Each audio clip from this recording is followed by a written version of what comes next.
Tetragrammaton.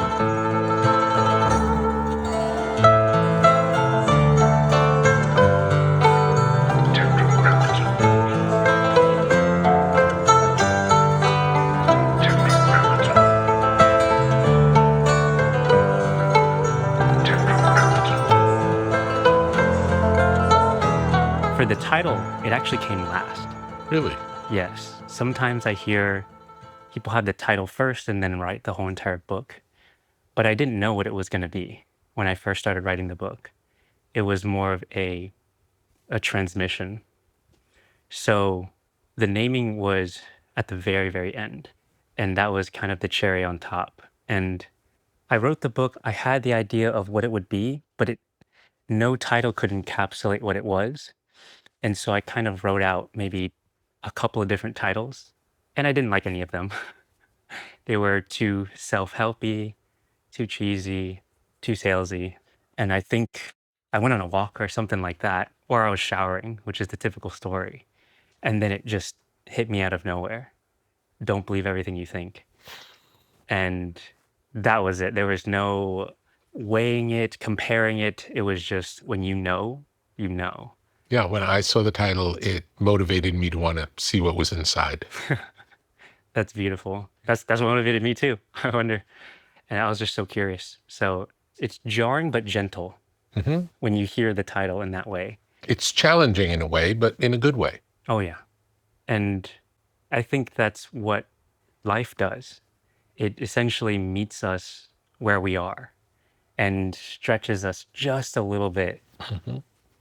And my hope was that the book could do that for anyone that comes across it, where it challenges their current paradigm and gently invites them into a new view that may or may not be right for them, but it's another lens they can look at the world from. And then like any tool, you run out of limits with it eventually, and then you can discard it and adopt a new one. Was writing a book something that you always aspired to do? I never thought that I could, but I wanted to. It was more of a deep desire, but it was just all the way in the back of my mind, and I kind of disregarded it because I didn't have anything to write about. And it wasn't until something happened and that kind of sparked the writing path for me, but it really came from experiencing rock bottom and from journeying through that and finding the light at the end of the tunnel and walking towards it. That's when the book came into fruition. But I never wrote before. I never journaled, never had any musings of any kind. So it was really odd that it came through the format of a book. It was the last place that I expected, which is usually how intuition works. And once I removed the pressure of trying to make it good, trying to make it for someone else, trying to prove something, once all of that was gone, then the book came through. Was writing the book therapeutic for you? Very. I was learning just as much, if not more, from writing than not writing it. And I think through that process, it transformed me. And when I start writing, I never know what's going to come through. I don't come with an agenda. I come with questions, never answers. And if the answers do come, it's not my own. So I just approach it from a lens of pure curiosity. And the way that I write, each chapter, if you look at it, it's actually a question. And it was the question I posed to myself while I was writing. I was just interested in what is the root of suffering? Why do we think? If we let go of our monkey mind and the thinking, judgmental, labeling mind, what do we listen to? So all of those questions came up naturally. I had no idea what the answers were, but I sat there with my keyboard or pencil and was just open. And then whatever came through, came through. And there is very little or minimal editing. Really? Yeah. Wow. The book isn't written in the most flowery way. It's not about the writing, it's about the ideas. Yeah. Or even more specifically, it's the energy. Mm. So when I write, I do choose the words carefully, but not for the definitions themselves, but how they feel energetically. So whatever I'm experiencing, I try to find the word that matches that the best, even if it's not 100% grammatically correct or it doesn't sound the most elegant, Hmm. but it transfers that emotion. How do you think you knew to do that? I don't think I did. The whole writing process was pure intuition. So once I let go, that was just the way. The alternative was going to make me not write the book. It would stop me. It would make me overanalyze. It would Mhm. make me doubt, question. And so, interestingly enough, like nature, I followed the path of least resistance and just went there. And it said, surrender, let go, trust, and follow that voice. Every time I read my writing now, too, and it's even weird to say my writing because it's it's not mine. I learned something new again. I'm like, oh my gosh, this is so good. Yeah, It's not, but it's not because I'm good. It's just it's that good. I it's good. understand. I completely It understand. is, and I know that's how you approach music as well. It's just Yeah, getting out of the way and letting it absolutely. flow through. Beautiful. How long ago was this process when you wrote it? 3 or 4 years ago. Not so long. No, And how has the reaction to the material been? the whole spectrum. When I first released it, I didn't know it was actually going to be a book. And I didn't even know I could self-publish. But once I wrote it, I found out that I could. When you wrote it, you didn't know how it was going to make it into the world or if it would make it Correct. into the world. Yeah, I assumed that I needed to get an agent to Hmm. find a publisher and do all this. But once I wrote it, I said to myself, there's no way that a traditional publisher would pick this up because I have no degree, no credentials, no background in anything.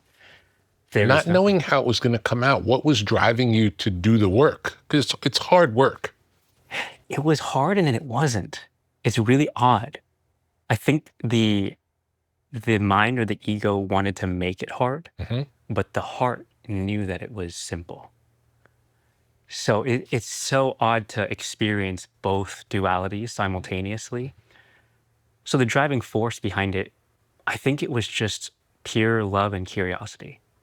I was done following the fear and being a victim to that in my life. The majority of how I was living, I was just always afraid of what other people would think, where the paycheck would come from, how I'd make a living out of this, people judging me, what are my parents going to think? There were a million reasons why I shouldn't have done it, but I was just so exhausted. I think it was an egoic death, is what happened. Once that happened, the floodgates were open. And it takes a lot for that to happen because we're really stubborn Yeah. and resist and resist and resist until we can't anymore. And that's when the shell breaks. Was it pretty much written in order? There might have been one or two chapter switches. But for the most part, it came out Yep. just like we received it. I know in music it's very similar to how you'll record dozens and dozens of takes and we don't know which one to choose, but then you go back to the original and that was it. It had the magic. Hmm. And that's because we were least in the way there. We're You in were the free. exactly. We were in the complete unknown and closest to source. Yes. And I think that's what we feel energetically. And whatever's closest to source has the most resonance and the highest energy. Hmm. So whatever I do, I actually really dislike editing. That's the least favorite part. It is necessary at times. For the most part, it's very minimal editing. And I'll just keep it as is and just go. How did you know that the book was done when it was done? I think for the container that it was in, I ran out of questions. Or if I did have additional questions, they were way too specific and nuanced that it didn't serve the book anymore. Hmm. So I approached it as if the book was its own entity. And I kind of imagine if it's like feeding a child. Like, how do you know when a baby's full? It tells you, it pushes the Stops bottle, eating. it Yeah. stops eating. So it felt satiated in a sense and whole and complete. But if it wasn't, I would keep going. So approximately how long did it take to write the book? I believe a month and a half to Hmm. 2 months. Okay. It was very quick. It was pretty much every day for about 1 to 2 hours. And then the book is done, and now you decide, I want to share it with the world. What happens? I did have a business background, which was very helpful. And that seemed like the antithesis of what I write about. But that's the contrast that was needed to launch it. So I ran an ad firm prior. And so I learned all of these different marketing strategies to be able to apply to the book. So I learned advertising, I learned copywriting, I learned direct response marketing. That all got applied to the book. Every time I tried to apply it to my own things, every single thing failed. It was probably a 10 to 12 different failed businesses. Hmm. But it wasn't until the book came out that it was the right vehicle. So I didn't think any publisher would pick it up, and I know that they wouldn't just because it was such an odd book. It was less than 100 pages, no audience, nothing, no socials. But that's once the book was done, I just thought to myself, where are the people that would want to read the book? They're online on socials. So I started to learn how to make content, and TikTok was just starting to boom. I didn't want to do dances with my book to get an audience. But then my brother sent me a video of another author, and it just went viral. And what that other author was doing was simply reading his book aloud with a pen and just reading it. And I thought to myself, that's it? That's what content can be. So I did the same thing. I just put a camera up, just my phone, no high production, nothing, and just started reading the book. And I would post 3 times a day, How long would each clip be? probably 30 seconds to a minute. Hmm. I didn't make anything crazy. I just read it verbatim, and I would show the cover. And after about a month or two, the book started to take off. Things, How was the book available at that time? Amazon, that was the only way. Was Amazon the publisher? Technically, I was self-published, but then Amazon printed the books and it was all on demand. I see. So whoever ordered, they would ship it. I didn't have to deal with inventory. I didn't have to deal with overhead, anything.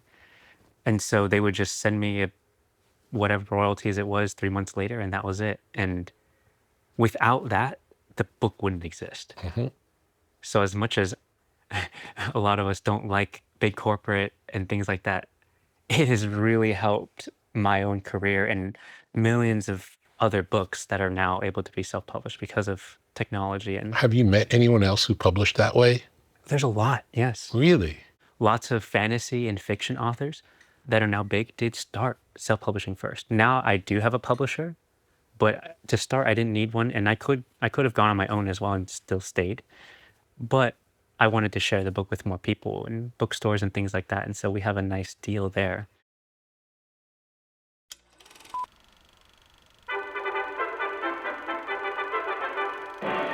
As nutrition science advanced through the mid-20th century, researchers began to understand that modern eating patterns, limited variety, processed foods, and time constraints could leave small but meaningful gaps in daily micronutrient intake.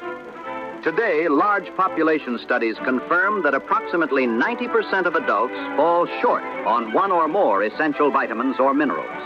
AG1 was formulated in response to those findings. Each daily serving provides more than 75 vitamins, minerals, and whole food sourced nutrients, including vitamins A, C, E, B6, B12, magnesium, zinc, selenium, and iodine. A scientifically developed formula backed by nutrition research and delivered in forms the body can readily access. Because utilization depends on absorption, AG1 also contains probiotics to support gut health and digestive function, helping the body make effective use of what it receives. AG1 contains no gluten or dairy, uses no genetically modified ingredients or artificial sweeteners, and is suitable for a wide range of dietary approaches, including plant-based, paleo, keto, and low-carbohydrate diets. Available in single-serving packets for when you're on the go. Manufactured under strict quality controls, every batch of AG1 is tested to confirm its composition, nutrient levels, and the absence of contaminants, ensuring reliability from one serving to the next. It's no wonder AG1 is trusted by the world's top athletes and experts. What was once a futuristic concept, daily nutritional support in a glass, is now the result of applied science. Learn more at drinkag1.com/Petra. Do it today.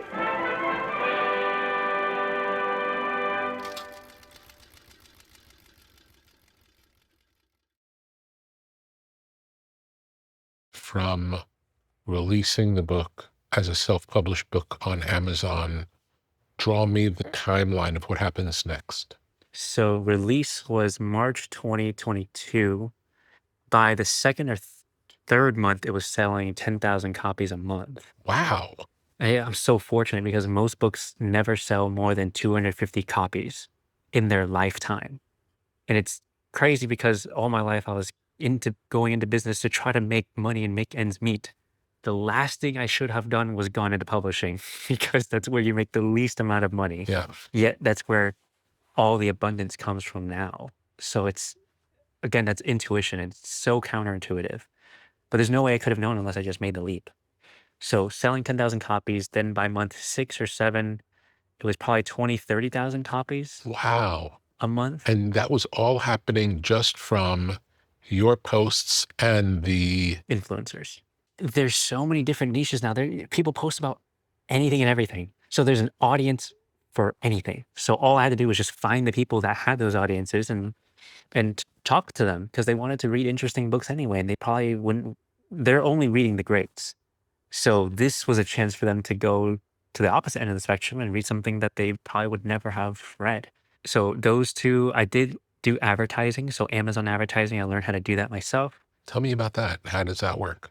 So it's keyword based and it works similarly to how Google search works. And then at the top, there's those two or three ads and you can click on them and it's pay per click. But on Amazon, if you type in self-help book, you'll notice the first 1 to 2 listings say sponsored. So you can bid for those keywords and then show up for it. And then you only pay when someone actually clicks on it. But if they see it and don't click, you don't pay. On Meta or Facebook, Instagram, you pay if they see it. So Amazon's very interesting in that way, and it works very effectively because of the pay-per-click model. So with that, I just started targeting keywords that my book. What were some of the keywords you used? Anxiety book. Yeah. Overthinking, how to stop overthinking, Yeah. how to let go of anxiety, healing, a self-help book, therapy, or even spiritual book. The top ones are overthinking, stress, anxiety. And You saw which are the ones that people reacted to. yeah, well, I used intuition first. Yeah. Because I just thought if I was going through anxiety, which I was, what would I type into Amazon or Google Yeah. to fix my issue? And I was like, book on anxiety or anxiety book, overthinking book. So I just used those exact ones and then they just ranked and those did well. But actually the best ads in there were not the keywords. They were ads that if you click on the listing and you scroll down a little bit, there's a whole nother section of other books that they recommend. Yeah. And it says sponsored. And so they'll show you books there. Me advertising on other people's books. And you would pick the books to associate Yes. with? And so I would do things like Power of Now, for example. Power of Now, Atomic Habits. Now people buy my book and Atomic Habits all the time because they're so closely related. So anything about personal development, about discipline, about therapy, cognitive behavioral therapy, and all these like huge books, I would ride their wave too. Mm-hmm. And it was the same audience. It was exactly. You were going directly to your readers. Yeah. They weren't your readers yet, but you knew exactly. If you like this, you'll probably like this. Yes. And I knew that I was reaching the reader because I was the reader. That was me. Yeah, yeah. And you wrote the book for yourself. Exactly. Mm-hmm. So that was the whole advertising process there. And that did super well and still continues to do well. And that's now the foundation for everything. I kept doing the same thing and it kept working and I just expanded and then TikTok came into play, or TikTok Shop specifically. And then it just exploded. That? I don't know what that is. So it's similar to Amazon. You can buy stuff on the platform now. Really? Yeah, it's crazy. So I can post about my book but now I can add a link and they can click on it and buy on TikTok. So when I posted those, And is it like Amazon one-click shopping? yes, Wow. it's crazy. And so as I made my videos, in the beginning, there was no TikTok shop, but once TikTok shop came into play, now I could link and put the link on my video and people click on it and then basically one click and buy. So that And exploded. is TikTok the retailer? Yes. I can list my book on their platform, and if they buy, I have a warehouse that ships the book to them. I see. Or there's also TikTok's warehouse that you can ship it to. But Do you use like Shopify for that? yes, exactly. Yep. And then I have a third-party warehouse, and then they just handle all the logistics of it. And And those are still Amazon printed books. no, I actually learned how to go directly to other printers to get the cost way down. Because So your Amazon, first book is still a self-published book. yes. Great. Well, technically now it is under a publisher, but that was recent, about a year ago. And why did you decide to do that, and how did that work? So I never thought I would go with a publisher. And I said to myself, the only way I would was if they allowed me to keep doing what I was doing on my own, selling on all my platforms. So Amazon, TikTok, Shopify. If I can keep doing what I'm doing and retain all of the control over that and the royalties and the IP, copyrights. And if they basically made me a distribution deal only for the retail section, then I would accept. Would they manufacture books for you Yes. now? So they manufacture all the books. No.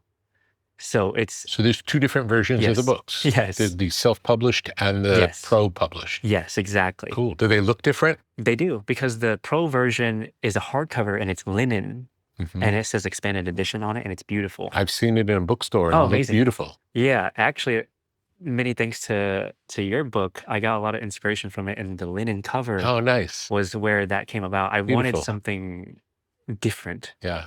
and yeah, yours did it, and it was like the stamped foil, and it was so beautiful. So I was like, oh, that's perfect.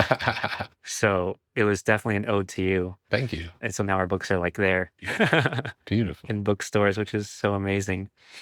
So yeah, so I still print all my books, and on my platforms that I have, I distribute there. But then for retail, they do all the distribution and printing and all that. So before you got a pro publisher, your books were not available in bookstores. Yes. Well, some, but very rare. Yeah. It- How would it happen that a book would be in a bookstore in the original version? Yeah. So there's a platform called Ingram Spark, and I upload my book. It's kind of like an Amazon, but what they do is they help list my book or make it available for bookstores to be able to buy.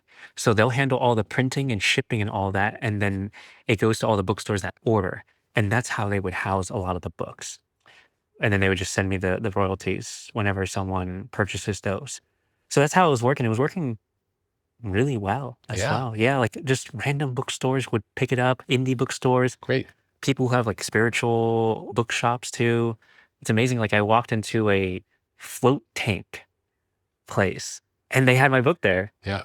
It is just incredible to see. And I think they just bought it off the same platform. So that happened, but it wasn't in like Barnes and Noble, Target, Walmart, the Books A Million, the big players. I knew that if I could get in there, it would do really well, just simply because it's done so well on other platforms. So that was why I decided to go with a publisher. And Now it it's seems there. like that wouldn't interfere with your existing business because it's really probably a different customer going to those places. That's correct. Yes, if they buy books in those bookstores, they probably wouldn't buy it on Amazon. If they do, it's seldom that it'll cross. Yeah. So it only did expand the pie. And again, it's the primary reason for this isn't the money. It's It's spreading the word. spreading, yeah. Yeah. And it's going where it wants to go. Yeah. And it wanted to go into bookstores. That's great. And now will the new book happen the same way? Yes. Great. So it is going to be in retail and all that. This one, I'm not handling any of the printing. So then they do retain all of that. And so I'm experimenting to see how it goes. But you'll still be a seller of the book. Yes, I can. Yep. Both TikTok Yes. and That was key. yeah, And that's what I wanted because, and Amazon as well. yeah, exactly. Or Amazon, they get to retain that and then we split from there. But anything on the other platforms like Shopify or TikTok and stuff like that, that would be me. I love it. It's a futuristic model, and I love the do-it-yourself world. It's so great and it's liberating and It's because I'm going to be a first mover on whatever platform it is, and I know the publishers won't. It'll take a while. Hmm. Publishers are now just starting to get on TikTok Shop years after it's there, and a lot of them still aren't on it. And publishers, their strength is no longer. I actually don't think it was ever in marketing. It was in distribution, but distribution is different than marketing. Distribution is just getting into bookstores, but distribution online requires marketing. Just because we list it online doesn't mean people are going to see it. But if you do distribute it in the bookstores, people will automatically see it. It's very different. So I wanted to make sure that I could always retain some sort of autonomy with marketing the book on different platforms. Hmm. And that's also in everyone's best interest because It that's is. what breaks the book It is. and Exactly. creates demand. Yes. So I will invest because I am able to retain that control and autonomy.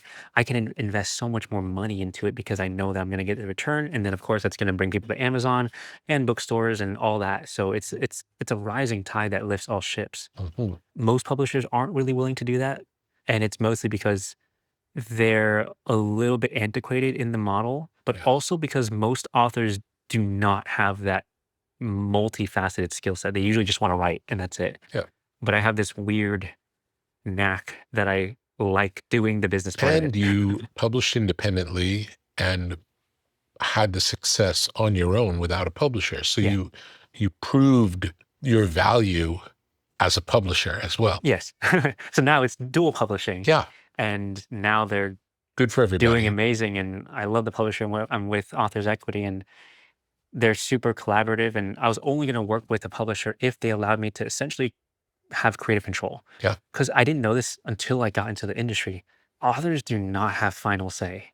I didn't know that. Like, authors don't have control of their cover. Hmm. And a lot of authors don't like their covers. It's the Antiquated. publisher. Yeah. Yeah. The publisher says, this is the cover, this is the designer, this is the editor. We have final say in the editing in the book too, which was crazy to me. So I said the only way I would work with someone is if they allowed me to have final say. In the contract, I'm pretty sure it says they have final say, but their word is I do. And based on how I've worked with them, they let me have final say. Yes. Tell me also about the rest of the world. How many different languages is the first book in? It's in over 40 now. Amazing. It's And how did that crazy. happen? Well, I actually reached out to the agent and said, hey, can you help me get my book into other? No agent reached out to me, even though the book was doing super well. It was constantly ranking the top couple hundred. Hmm. Nobody reached out. Really weird, because I thought I'd be flooded with it, and it's not. And so I had to just go out of my way, Wow. find an agent, and said, hey, the book seems to be doing pretty well. Like, do you want to hop on this train? Yeah. And they're like, oh my gosh, this is awesome. Yeah. And so they made deals, and they'd go to like the Frankfurt Book Fair, and they made tons of international deals, and it was absolutely amazing. And for there, I do have to relinquish almost all creative control. So the Yes. cover, the editing, all that, and I can't understand the translation, so I don't know. But that's how they work as well. And I trust them for the most part because they know their market and what would probably work. And they change the title and everything. I don't like most of the covers that come out, but based on their market, they say this is what's going to work, and it's worked pretty well. The best market so far is actually India. Interesting. Yeah, Why do you think that is? likely because they're deeply spiritual, Hmm. and so many of them resonate with it, and a lot of them speak English there. It's almost as much as their native language, and the English version is doing incredibly well over there Great. instead of just the native languages that are there, which there's over like 10 or 11 or something like that in different dialects. So it's so many, So cool. but it's spread all across the world. Totally unexpected. You could Yeah. never imagine it. No, I couldn't. And it was always a distant dream of, oh, it'd be so cool if I could have a translation. But Yeah. then I let it go, and all of a sudden it happened. But I think if I really tried to get it and forced it, it probably wouldn't have worked well. So cool that in this antiquated industry, you carved your own path without really knowing in advance how to do that. No, I had no idea. No experience. Yes. And even nowadays, even after I've done this, most people still don't do it. Yeah. I've never heard of half of what you talked about. Yeah. I thought it was a normal thing until I started talking with other authors, and they're like, oh my gosh, like, what are you even doing? How are you even doing that? Like, you print your own books? How's that even possible? Like, how you have a warehouse? And it just like is so foreign. And to Yeah. me, I'm just like, it just seemed like the next logical step to do. But I think going into it without any preconceived notions was the greatest strength that I could have. In a world of artificial highs and harsh stimulants, there is something different, something clean, something precise. Athletic nicotine. Not the primitive products found behind convenience store counters. Not the aggressive buzz that leaves you jittery, but a careful calibration of clean energy and focused clarity. Athletic nicotine. The lowest dose tobacco-free nicotine available. Made entirely in the USA. No artificial sweetener, just pure, purposeful elevation. Athletic nicotine is a performance nootropic. Athletic nicotine is a tool for shifting mindsets. Athletic nicotine is a partner in pursuit of excellence. Slow release, low dose, gradual lift, sustained energy, soft landing, inspired results. Athletic nicotine, more focus, less static. Athletic nicotine, more clarity, less noise. Athletic nicotine, more accuracy, less anxiety. Athletic nicotine, from top athletes pushing their limits to artists pursuing their vision. Athletic nicotine offers the lift you've been looking for. Learn more at athleticnicotine.com/tetra and experience next level performance with Athletic Nicotine. Warning, this product contains nicotine. Nicotine is an addictive chemical. How quickly did the 30-second readings grow? It was in a few months. But Would I you really read the comments? I did. What would people say? Luckily, they were all really mostly positive. So people would say that this seems like it would be something that would help them, or they've thought about this before, but they couldn't articulate it. They had breakthroughs just from listening to those few lines, or they haven't heard it in this way prior, or they relate it to their own experience and they're saying this might be Eastern philosophy type of concept, or it ties into Christianity. There's so many people now write to me from every religion possible. Even people that are psychologists use this, counselors, and just Buddhism, Zen, Taoism, just name it, and they've read it and they've resonated with it. And so I don't want to say it's transcended religion, but it's not limited by one particular religion. Mm-hmm. And I think it just resonates with people. Had you studied all of those before writing? I haven't studied all of them, and the studying that I would do is just probably light research around it. I was born and raised Catholic, so I had deep experience within that realm of Christianity. Mm-hmm. It's very interesting because I had to let go of a lot of those structures to be able to see beyond it. And then I did look a lot into, well, Western philosophy, more so like Plato, Socrates, and then even Nietzsche and things like that. And then Eastern philosophers, so more so Alan Watts is more Western, but he gets a lot from Eastern.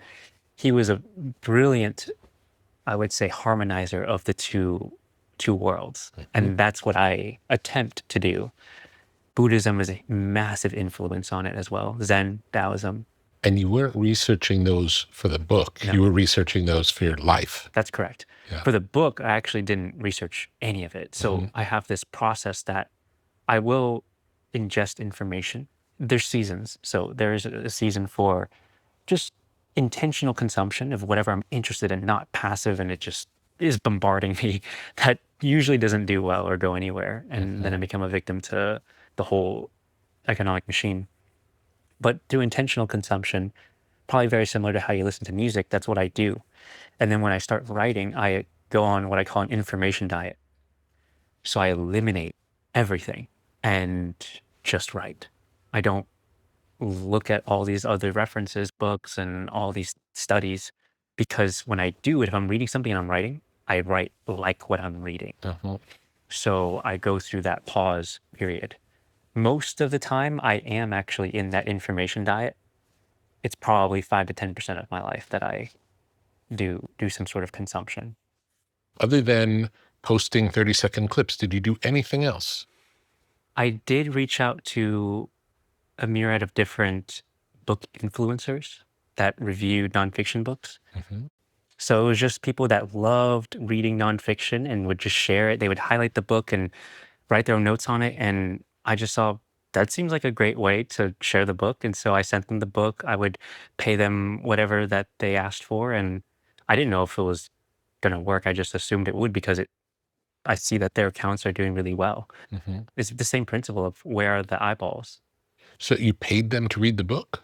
Yes. I didn't know that. I didn't know that that ecosystem exists. Yes. So that's what happens. And what's nice is if the book isn't good, it won't go anywhere. Of course. So it's just distribution. And then if it does resonate, then it will take off. And so that's the beauty of it. But that's why I always like to be able to post on my own as well and not have to rely on someone completely for the distribution of the book. If you pay somebody to read the book, would they always say they loved it? No, they would not. So that's the thing. So I never said you had to review it in a good way. And that was actually a lot of great ones. They would say, I'm going to review it how I'm going to review it. Yeah.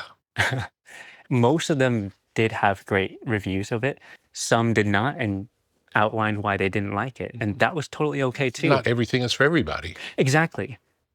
How has writing the book changed you? It's probably changed me in every way imaginable. It's allowed me to become much more reflective. It's encouraged me to slow down. It's expanded my capacity for different beliefs. My patience has grown as well. I've also been encouraged to let go of so many different things. In order for the book to be born, that's what had to happen, the death of the previous self. Did the change happen when you started to write, when you finished writing, or when a lot of people read it and liked it? It did nothing after a lot of people read it and liked it. After the book was done, I wouldn't say that I didn't change anymore, but the book itself, it didn't lead to additional transformation. I had to go beyond the book in order for that to keep going. One of my great friends, he says, the structures that build us become our shackles. And then we have to let go of those structures and therefore the shackles. So I had to let go of a lot of the book and the attachment to it to grow and beyond it and to explore new territory. And you started a new book. Yes. Good experience? Very challenging experience. How was it different than the first experience? This one was under a publisher, Right. so it's different. There was expectation. Yep. And as much as I worked to let go of those, there's Yes. always there. And so I love the self-publishing aspect because there's really there's no expectation. So the pure existence of something like that, like a publisher or an external entity, it alters the art. It could be good, it could be bad. It just depends on the person and how they relate to it. Mhm. For me, I think it was good in a sense that it forced me to grow in a different way that I haven't before. So it was a very tight deadline. I think I had about a month and a half, which, yes, I wrote the first one in a month and a half, but it took me a lifetime to get to that point where I could do it. And now I only had 2 to 3 years to live before I could write this one. Mhm. And this one, you could technically say it's more advanced, but it's essentially after. Once you've learned how to regulate your emotions, find more peace in your life, and don't believe every single thought that comes to your mind, what do you do now? What do you listen to? How do you know if it's intuition or anxiety? These are the questions that I answer in the book or attempt to, Mhm. because that's what I wanted to know for myself. I don't know I didn't know the answers. And so the book is an exploration of what that could be. And hopefully it's helpful. But because of that tight deadline and then the external pressure, it was much more difficult. And then I had to create ways that revealed the path of least resistance. So what's interesting is for this book, I wrote more from my voice than physical writing or typing. So you spoke it? Yes, I spoke the book. That was actually the only way I would be able to hit the deadline. Otherwise, I would have written probably half or less. But in doing so, I realized that there was a faster transcription process. I do sacrifice a little bit of precision, but I think the emotion is still there. So now I just unlocked a new way to write. Did you start the same way by having a series of questions? Correct. Each chapter is a question, and you spend time answering that question That's correct. for yourself. Yes, exactly. And the core question from the book was, what do we listen to if we no longer listen to our mind? At least the judgmental, thinking, opinionated, egoic part of our mind. Mhm. And to me, that was intuition, or the heart, the soul, you can say God, whatever word works for you that's beyond the self. Mhm. And then the secondary question to that is, if we know that that's what we're meant to listen to, because most people have heard all the time, listen to your heart. But why don't we then, if we know that that contains the answer? That's the second part of the book. And the root reason for me of not following that, which I knew in the back of my mind always, was one answer. But I thought it was other people, it was judgments, it was circumstances. Oh, I can list a million things, but it all came down to one root reason, which was fear. Other people, the opinions, expectations, all these things are external. But as soon as I was able to let go of fear or allow it to be in my body and not have to listen to it or for it to command me, then I was able to follow intuition. So most of the bad or negative habits, destructive habits that we have is a reaction to fear. And so that relationship we have with fear completely determines our life. And so that was really fascinating to explore. Are you happy with the results, even with the pressed time frame? I think overall I am. Yeah. I believe that if I had more time, I would be able to let go of those expectations and pressure and be able to, I would probably be able to write a little bit more and make it more comprehensive. But for the constraints that were there, I'm very happy with Yeah. how it turned out. And you don't necessarily know that if you did I do don't. that it would be better. I don't. We never know. Exactly. And so all I can do is be at peace with it. Yeah. And if it helps, awesome. And if it doesn't, that's okay too. Have you ever done any type of therapy? I have Tell me about that. many different modalities. So I've done traditional therapy, hypnotherapy. There's other forms of healing like Eastern that are similar, like acupuncture, acupressure. I learned and read a lot of Dr. Joe Dispenza. I went to his 7-day meditation retreat in Cancun a few years back. How was it? Incredible. It was essentially 7 days of meditating for at least 3 to 4 hours. I've never done that intensive meditation. Usually it's maybe 15, 30 minutes.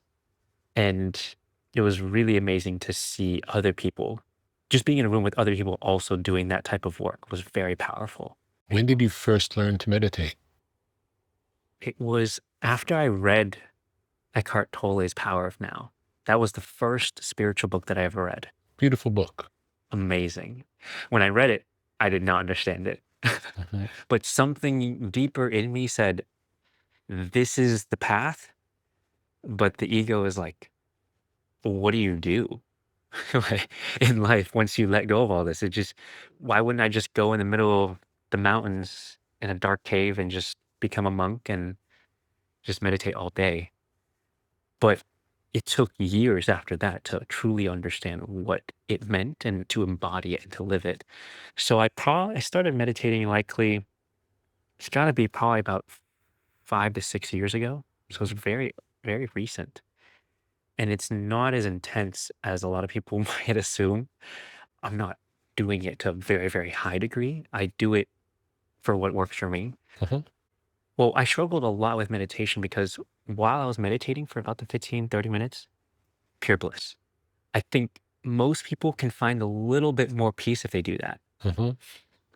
What was very challenging for me was as soon as I opened my eyes, an hour later, I'm right back to baseline anxiety of worrying about what do I have to do next? What's on my to-do list? Life hits you. And then for me, it was very difficult to find that same level of peace that I had during the meditation. And it wasn't until that I started asking myself, what is happening during the meditation that allowed me to be at peace? And can I apply that same mechanic with my eyes open? So once I started to do that, I realized that if I just observe my thoughts and don't have to believe all of them or to entertain them or to argue with them or to resist them, and I can just let them pass and I can follow my intuition, that's not only how I can meditate well, but to remain in a meditative state throughout the day. And that to me was more important than my actual meditation. How do you know now when something comes up in you, whether it's intuition or a thought? So if it's just a thought, it could be a neutral observation, such as that's a tree, that's a thought. For intuition, it's very distinct. And the best way I've figured out for myself of how I know that it's intuition is a couple of characteristics. So one is it actually makes the acronym SAGE. So the first one is S, which is serenity. Does this feel like peace or some underlying aspect of that? The next one is aligned. Does it feel aligned with me, my being? G is growth, which is it facilitating some sort of growth within me? And then E, which is emotion, is it rooted in fear or is it rooted in love? And if it is at the intersection of those four things, I can simplify it to three, which is peace, alignment, and growth. If it checks those boxes, it's likely intuition. So intuition is very rarely going to bring you back to what you've experienced before.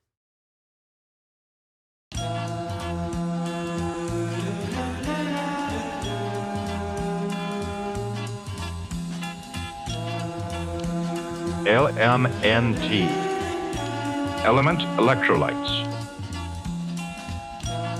Have you ever felt dehydrated after an intense workout or a long day in the sun? Do you want to maximize your endurance and feel your best?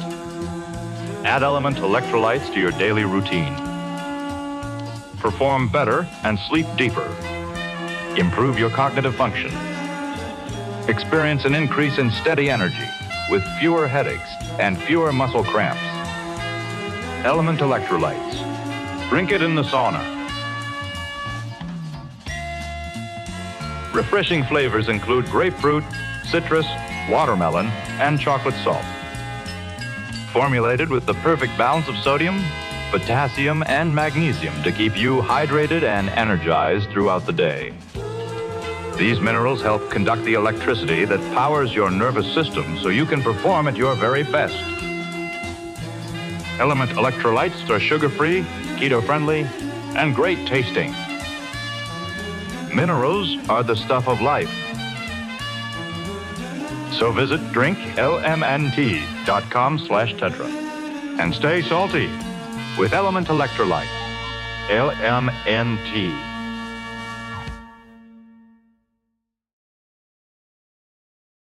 Tell me about your relationship with your parents. My relationship with my parents is quite odd. I love them to death.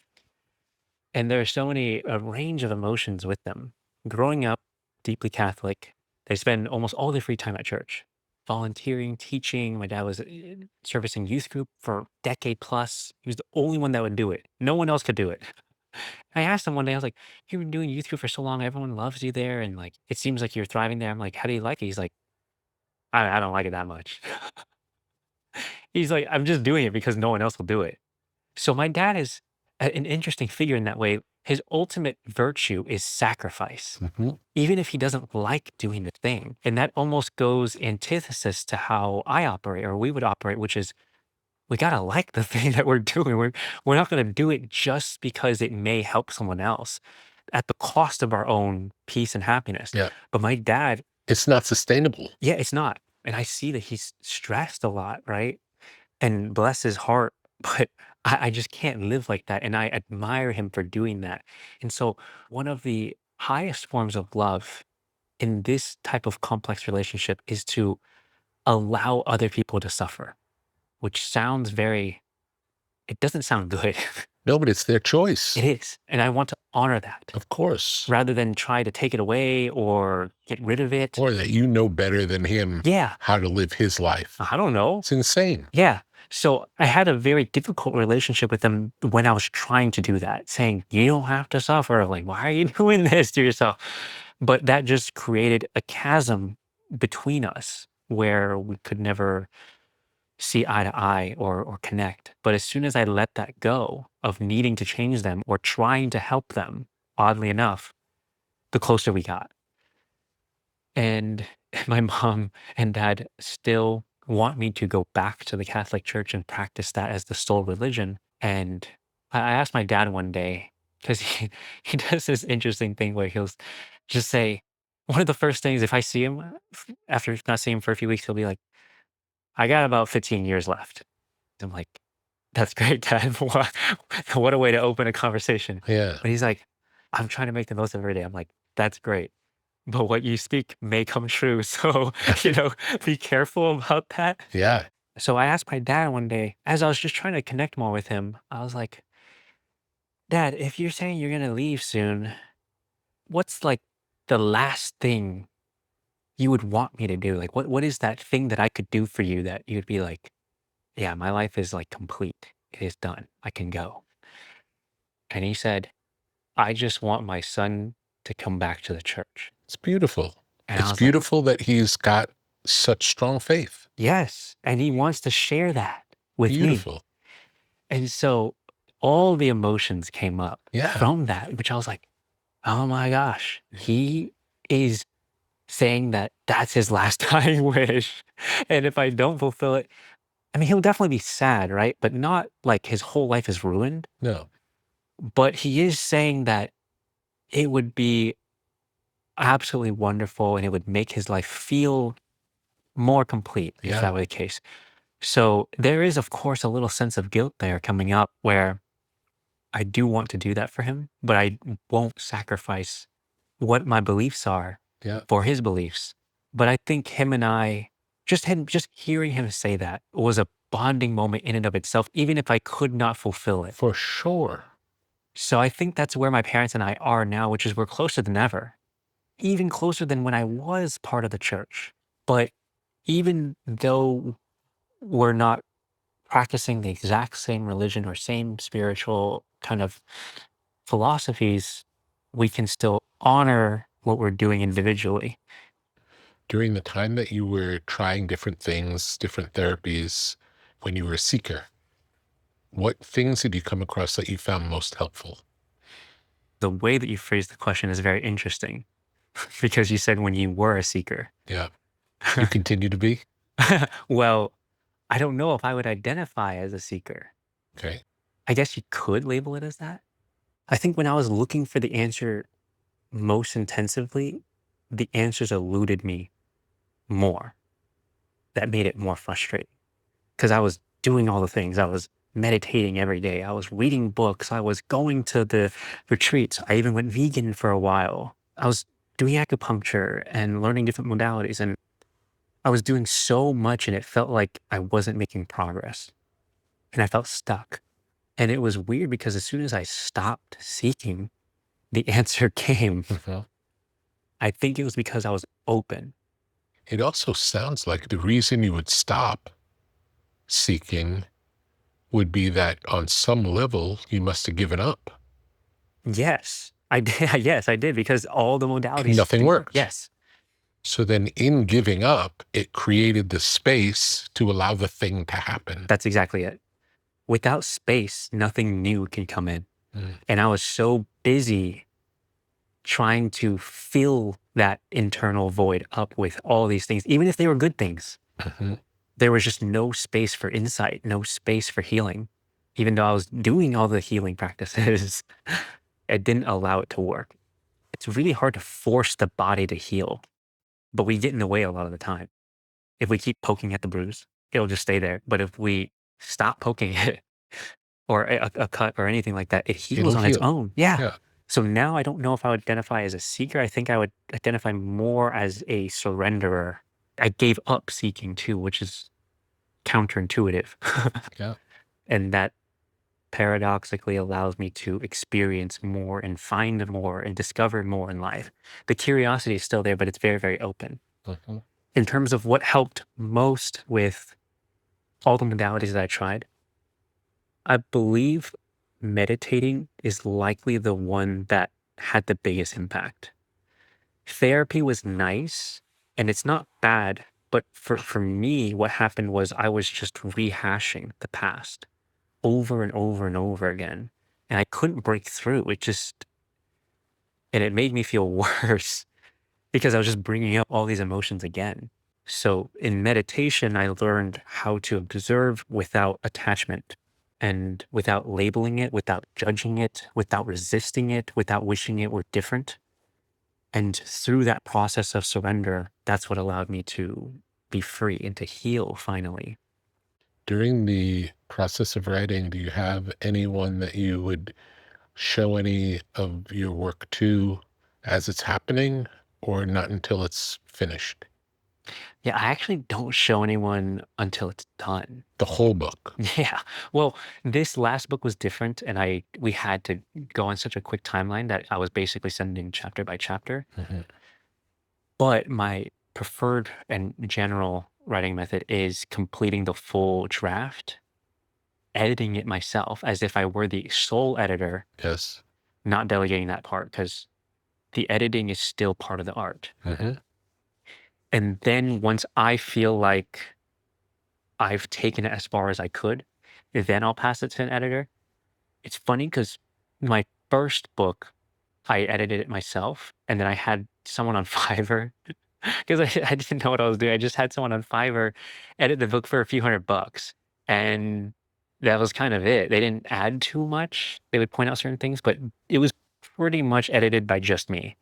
I think an editor can be good to help point out certain things where you might have missed things or want to elaborate more on, but I did do most of it, and I do enjoy editing it almost entirely myself. With the first book, who's the first person who read My it? wife. Your wife. And how did she react? She she's my biggest fan. Oh, great. Yeah. And I always tell her, you don't have to look, I get that you took a vow to me and you're married to me and you want me to be happy, but like you do not have to just hype me up and make me feel good. You can say it's trash and I'll be okay. Because then I'll have something to work on. But every time she reads it, she just says, this is the best thing ever. And I love Wow. reading it. And she doesn't read nonfiction other than memoirs. So she loves reading fantasies, romance, some literary fiction. She reads a couple hundred books a year. Wow. It's great that she's so supportive as well. And She is. can you read to me something from the new book? Let me see. It'll be fun to read. Yeah, because I don't really read my work afterwards, after it's kind of published. Okay, here we go. The root of overthinking is fear. You're not stuck in indecision because you don't know what to do. You're stuck because you're afraid of what you will lose if you choose wrong. Fear is not an indication that something is wrong, but that you are on the verge of something right. Fear is not in the way, it is the way. I love it. And I love the idea of fear being an indicator that you're onto something new, something good. Yeah. It's a helpful framing to change that feeling of anxiety to one of excitement. Yes. Tell me something you believe now that you didn't believe when you were young. A personal one growing up was I believed I wasn't really good at anything.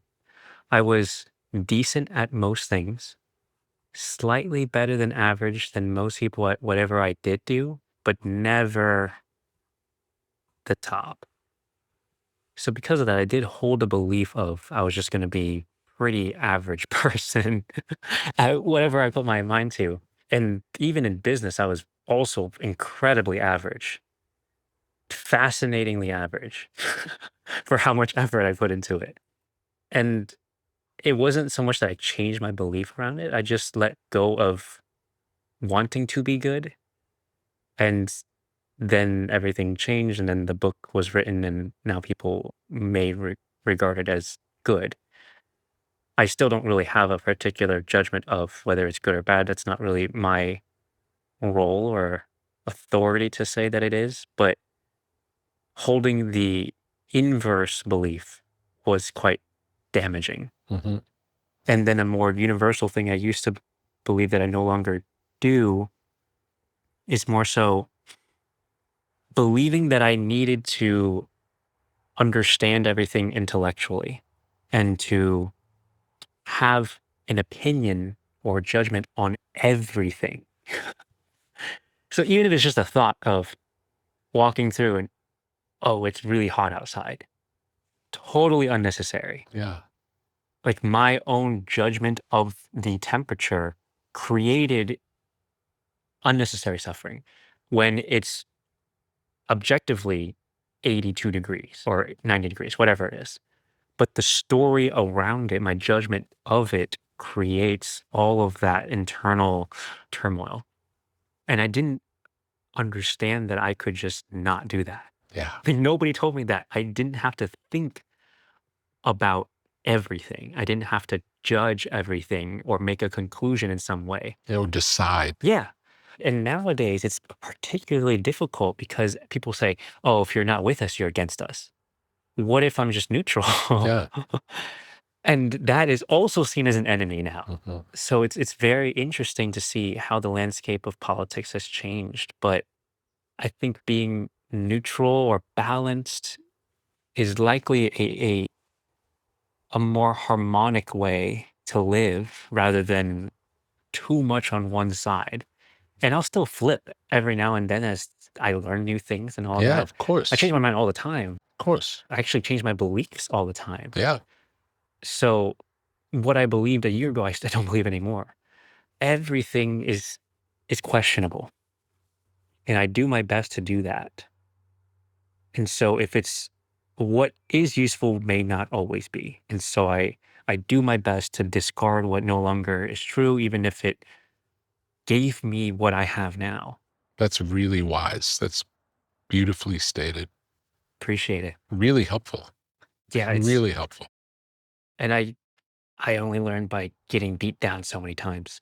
I was incredibly stubborn, and until I had to learn a lesson so many times, especially if I make a conclusion on something or someone, Yeah. nothing is definitive. Everything is always changing. So if I think something about someone that is not absolutely true, it's only a piece of what I see of them. So to say someone is ultimately bad or evil is an injustice to them and a disservice to myself.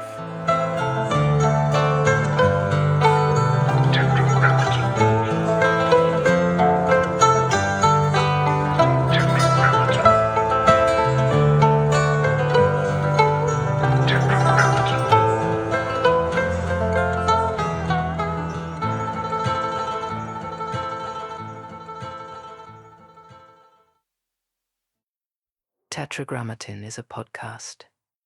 Tetragrammaton is a website. Tetragrammaton is a whole world of knowledge.